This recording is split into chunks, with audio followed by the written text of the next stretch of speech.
locks. What am I going to do? Because I don't make a code on your phone because I need my notes. And action. Good morning and welcome to our seed swap talk today on this lovely Saturday morning.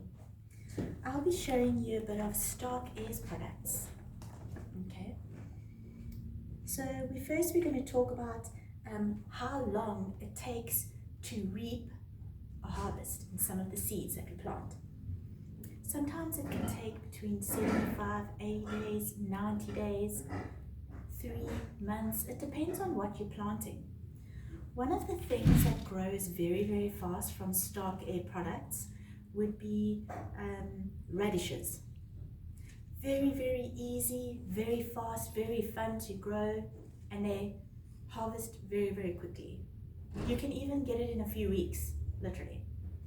There isn't that much of a huge market for it. However, if you're trying to go into commercial farming, but if you want to grow for fun or you want to try commercial farming, you can do it because what's nice about it is how fast it grows. Okay, they're red. You can add them into, say, if you're cooking, you're making some omelets at home, you can add it into your omelets, you can add it into salads. It's quite tasty. Okay, these are some of the different radishes that we have. I also have some sparkler radish, and here is some cherry bell radish. There are many different varieties of radish that we have at Starke Ayres. Okay, here's some eggplant seeds from Starke Ayres, also very, very fun. If you check at the back of the seed packets are your seed guides. There it will also show you how long it can take to harvest. So here it will show you 10 to 14 days. That is until it germinates. That's from germination, when the seed grows from the seed. And then you can expect to harvest in 80 to 90 days. That is with your eggplants. With your radish, again I'll show you here, germination 20 to 25 days to harvest, and germination 5 days. See what I mean about the radishes? They're so fun, especially for winter. It's really fun to grow at home. Eggplants can be quite tasty and also fun because it's purple. Other things to grow include cabbages, Starke Ayres cabbages, very popular. They grow quite nice and big. It's very nice to eat with meat in January. You can have your pup, your meat, and your cabbage. Nice tasty meal. You can also put it in stir fries. Like we see over here, 7 to 10 days from germination, and to harvest is 90 to 110 days. 90 days, that's 3 months. Cabbages are also very, very nice if you're a commercial farmer and you want to start off with vegetables. Cabbages can be quite a winner because there is a market and demand for it. Not too difficult to grow, not too many overheads. Okay. Next, we're also looking at herbs. Starke Ayres has a lovely variety of herb seeds that you can order. Over here we've got the basil herb. Okay, 7 to 14 days for germination and 30 to 50 days to harvest your basil. Awesome for cooking at home. You can just say you're going to make some mashed potato or you're cooking some meat. You go to your garden, at your herb plant that you've been growing for fun, you just pick it, go and rinse it off, add it to your meal. How quick and easy and fresh and fun was that? Okay, we've got some other herb seeds here. We've got your herb garlic chives. Again, 75 to 95 days to germinate. Also fun. Some other oregano herbs. We've also got some fruit like melons. They're also really nice. Please bear in mind when you're planting, you want to look at what season it is. So right now we are ending spring, going into summer. So you've got to think about what can you plant. You can plant stuff that you can plant in spring and summer now. Okay. Luckily, when it comes to melons, it takes 7 to 10 days to germinate and 80 to 85 days to harvest. a lovely fruit that grows on the vine in your garden. It's a very fun hobby to have, and you'll have delicious fruit, healthy fruit for salads. Okay. Let's take a look at our tins. Starke Ayres makes a lovely variety of tins with a lot of seeds that you can get in tins. Now this will be for a bit more, this size of tins would be lovely for homesteads or small farms. Or if you're just planting at home and you'd like to save seeds, then you can also keep it in the tin, right? So again, we are taking a look at the dark red beetroot, Detroit beetroot. Again, a winner for any garden. Fun to grow, not hard to grow. Very, very healthy, very, very good for blood pressure. And nice to relax and do a bit of gardening as a hobby. Take your mind off things, take your mind off the stress. You don't always have to stay engaged. Get a nice hobby that helps you outdoors, right? So you're going to plant your beetroot seeds in. You can start off planting in trays, or you can plant it directly into the ground. And again, it can take 3 to 4 months. What's nice about beetroot is you can plant it in various different seasons. You can put it in your winter, you can also do it in summer. It's a versatile kind of a seed. Okay. And then if you wanted to go into commercial farming, you can also order from me bigger tins. I've also supplied other farmers with big tins. I also do fresh tins. It'll be very fresh stock. And also if you need a little bit of a help or assistance, that's what I'm there for. You can get me on WhatsApp or give me a call. We are always there for you. Any question you want, I'm there for you. If you want any feedback, me and my colleagues will go out of our way. We'll even come and visit your farm or your garden and help and show you how to plant, how to do things. We're with you every step of the way, from planting your seed all the way to harvesting, to picking, to selling. So please bear that in mind. Okay. But again, going back to the harvest, these are quite easy to harvest. You can harvest the leaves as well as the actual beet roots and eat both. Very good for blood pressure. Okay. We've got these lovely packs here. They take a bit longer. You just got to make sure that your soil is not rocky. If your soil is too rocky, the seeds are going to struggle to grow the vegetables, and they're going to come out. Your carrots might come out a bit squashed. So you want to check out your soil type. But again, it's 90 to 110 days to harvest. Okay, 10 to 14 days to germinate. Okay, then we can take a look at the lovely flowers. Flowers are so nice. Again, when it comes to flowers, you want to look at, is it a winter flower, is it a summer flower? Because that's also going to look at what is readily available for you to plant and can you plant it. Okay, so here we are looking at your hollyhock Charters double. What's lovely about this is, yes, you can plant it in spring and summer, and it takes 12 to 14 weeks to harvest. Okay, flowers are a little bit more different to your vegetables. Sometimes vegetables is actually easier to grow than flowers.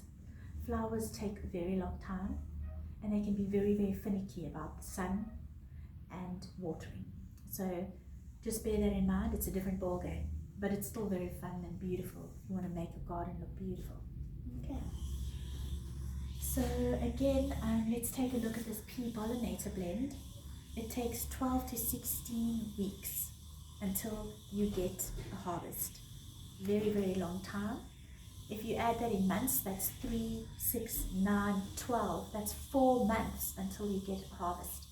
So you might want to start it at the beginning of the season, and you just have to have patience and water it daily and add some nutrients. But bear in mind how long it takes to harvest, okay, guys? That's very important. All right. We've also got these lovely big packets. Again, 12 to 14 weeks to harvest your Tom Thumb mix. So please bear that in mind. All right. What's lovely, again, marigolds. Again, 8 to 12 weeks to harvest. That's 4, remember there are 4 weeks in 1 month. 4, 8, 12, that's 3 months. See, so flowers can take a long time. So don't forget to bear that in mind. All right. Okay. You know, when you're planting, you also want to take a look at things like fertilizer and soil nutrients. One of the things I quite enjoy adding when I'm growing vegetables and flowers is bone meal. You take a look over here. I'll show you right here of how the bone meal looks. It's just this very crushed fine looking stuff.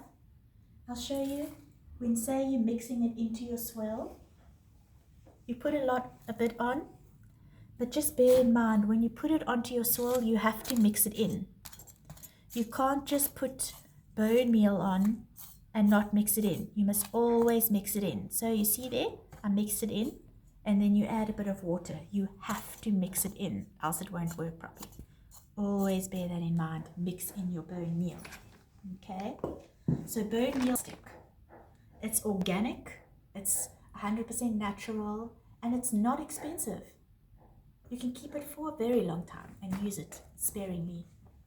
Very value for money. Also, you can also order bone meal from me. You can also order any of these products from me. Okay, I've got another lovely product called Plant Food by Starke Ayres. Again, very, very nice. You can just pop it into the soil and mix it in there.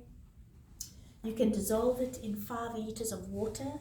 So 5 grams in 5 liters of water. So this is going to last you a long time. So it's value for money. Some people think they want to save money, so they don't want to buy any of these things, but it's going to help your harvest. And in the end, remember, when you're planting, everything is about your harvest. Okay. So when you buy these extra add-ons with your seeds, remember it's an investment, because this thing lasts you so long. This has lasted me almost a year, and I plant regularly. So it lasts you for a very long time, and it helps your harvest. And in the end, you want to have a good harvest. That is your aim, and that is your goal. Okay. We also have this lovely Nutri-Soil product over here. It's a liquid. Hear that? It's a liquid. So I'm going to dilute this.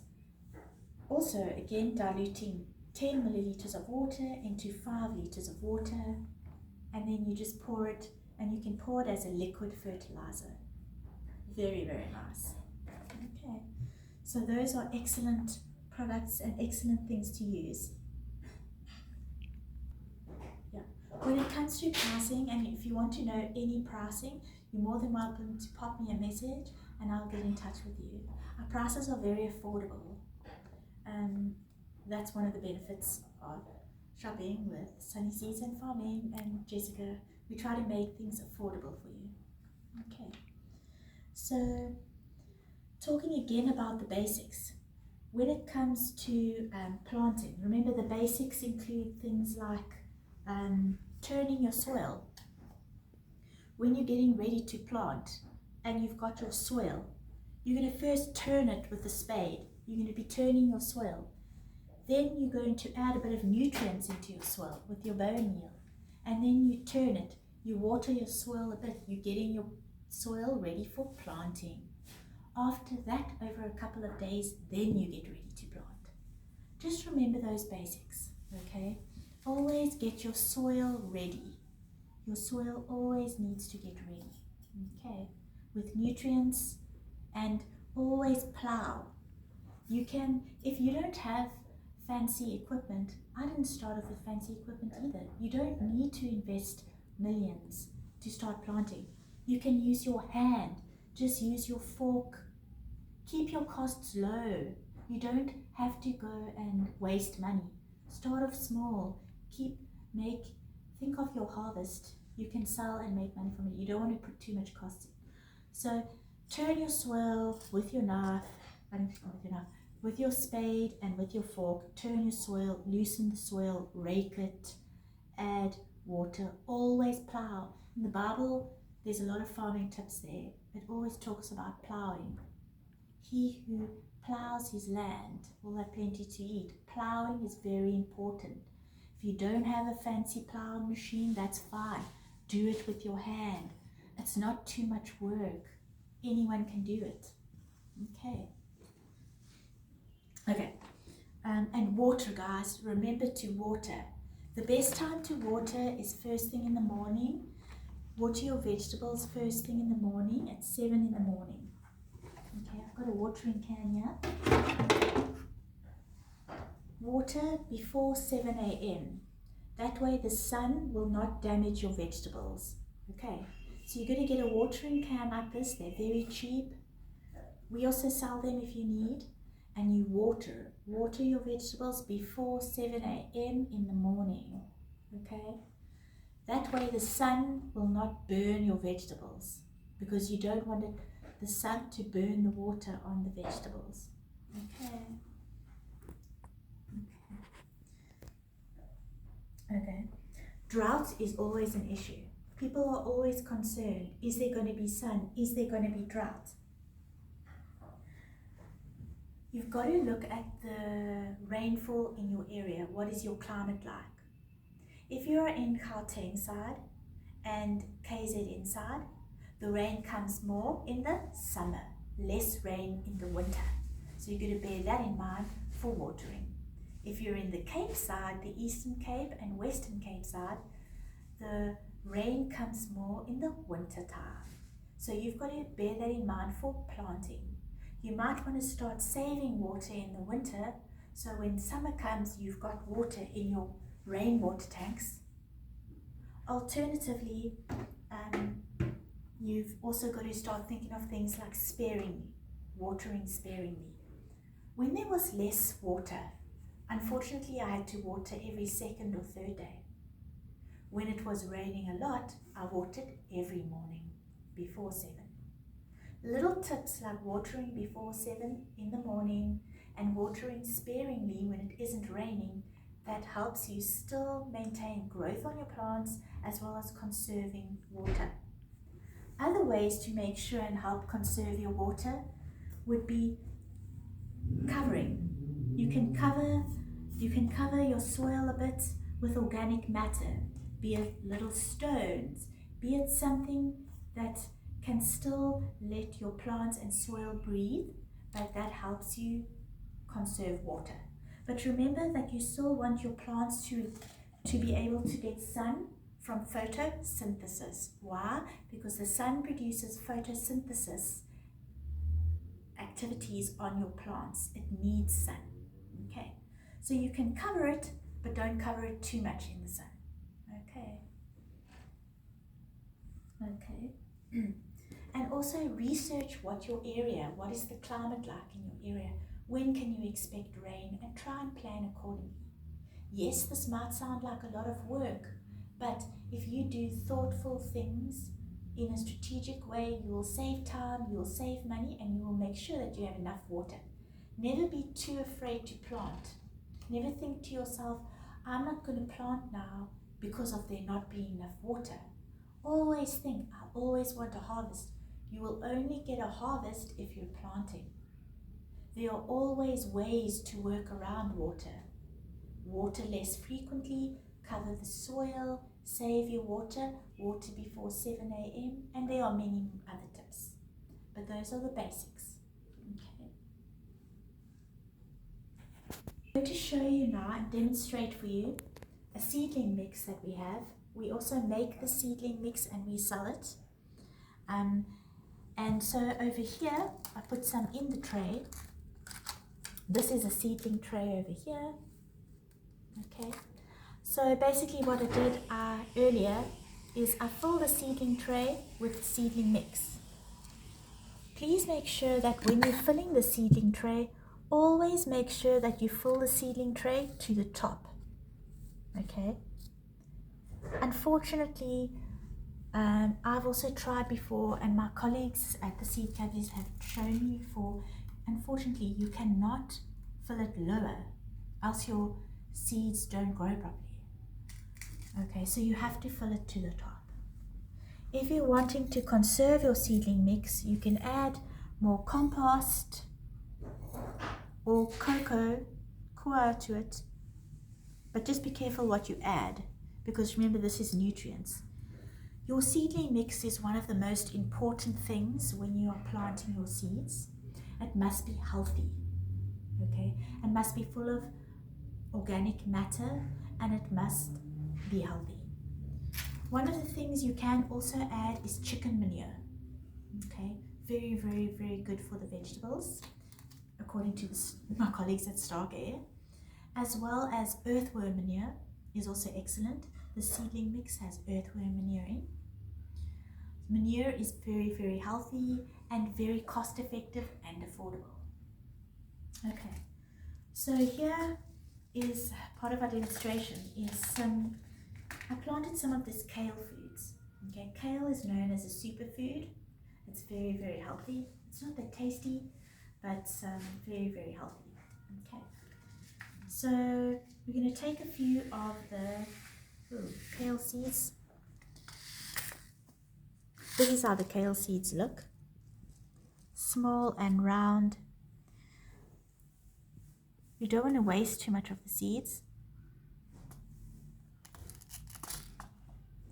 What's nice about Starke Ayres is that they give quite a few seeds in each seed packet. You get quite a few hundred. They're not stingy. So you'll have quite a few seeds and you can save them for later, reuse them, but that's one of the nice things about them.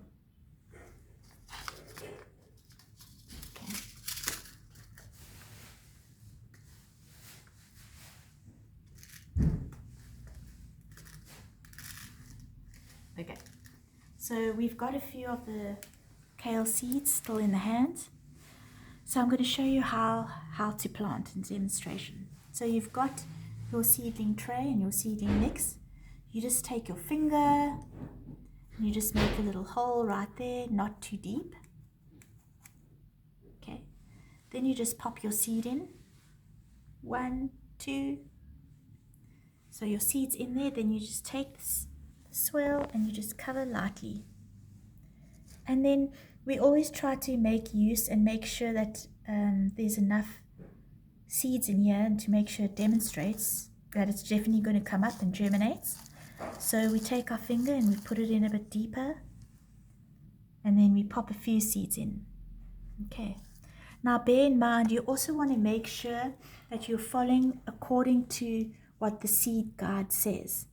So if your seed, the back of your seed packet says only plant one, you only plant one. If it doesn't say only plant one, then that's okay. You are welcome to plant a few more. Okay, so it just depends on what you are growing. Please bear that in mind.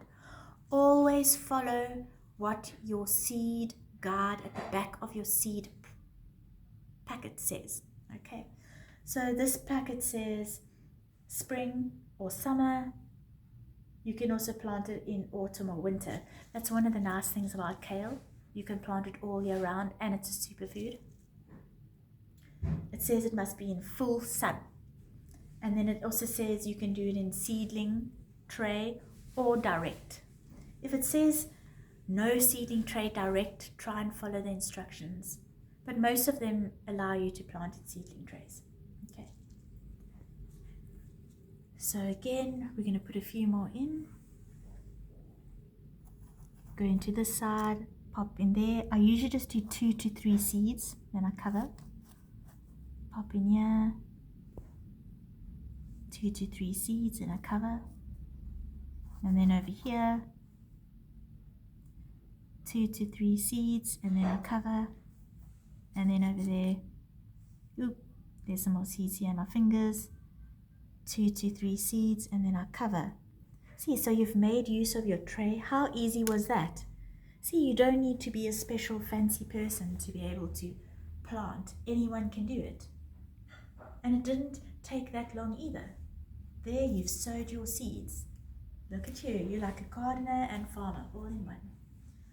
So now once you've planted that, you can then take your watering can and then just sprinkle a little bit on. Not too much, just sprinkle a bit on and keep it moist. So from then on, you just want to keep your seedlings moist. You're going to keep them in the sun. Why? Because your seed packet guide gave you the instructions. Follow the instructions. It needs full sun. So now you're going to keep it in the full sun. And you're just going to check on it once or twice a day. You're just going to sprinkle a little bit of water on it. once a day maybe. And one of the things what you can do to check your soil is you put your finger in the soil, and then that is how you check how much moisture is in your soil. So you might be thinking, oh, but I've got seeds there, can I do it? Then just go to the side, it won't disturb the seeds. Then you can check, okay, my soil's dry, I might need to add a few drops of water. At the same time, you don't want to overwater it because that's when it becomes waterlogged. So you're just going to do a few little sprinkles, sprinkle, just to keep it just lightly moist. You don't want to overdo it, but you don't want it to be bone dry either. So a bit of a balance. Okay. And then again, we are talking about fertilizers are quite important. Okay. You might be thinking, I don't want to spend extra. I'm trying to keep my costs low.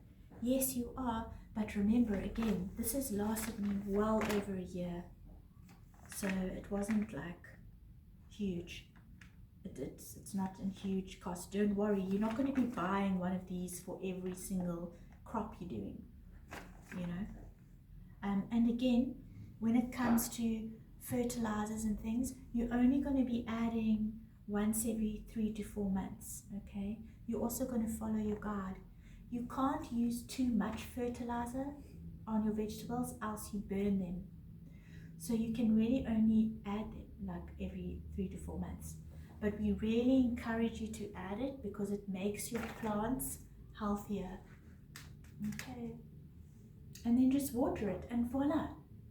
Then you'll reap a lovely harvest. Okay. Please, another thing that I want you to bear in mind when you're growing vegetables is that remember that it is dependent on organic things such as the sun and nature. Think of growing things like surfing. Okay, sometimes you have a good swell, sometimes you have a bad swell, sometimes the wind is blowing east very strong and it made the ocean choppy and you couldn't surf a wave. So it's farming and growing things from seed is very much like surfing. It's very dependent on nature. Let's say that a big flood comes past, there's a flood, and then your melons were in the ground, but there happened to be a flood and it washed out. Unfortunately, one has to bear in mind that nature is dictating your farming. So you can't always expect 100% perfection, and don't be too hard on yourself. If you need to grow things and it takes you maybe 3 times until you start getting it right, that's fine. It doesn't mean that, oh, now you don't have green fingers, oh, you can't grow things. Anybody can grow things. You don't need a PhD, you don't need to be a special person. You just need patience, and just remember it's nature. Follow the instructions according to the seed packet and you'll be fine. Okay guys, so I'm open for orders. You can contact me anytime if you want to order seed packets or tins or large packets. I've got a card machine so you can tap and pay. Otherwise you're welcome to do an EFT. I can courier things to you, or you can come and fetch them and we can either deliver. So whatever works for you, we're open, and I'm always here for support. We offer a lot of support. So any questions that you ever have, you're welcome to pop me a WhatsApp. I'll answer them. My colleagues will look into it for you, and we'll give you any advice that you need. And I've got my colleagues that have been there for many, many years, and they've got years and years of experience. So anything you want to know, we're here for you. Okay, thank you very much. Have a lovely day further. Bye.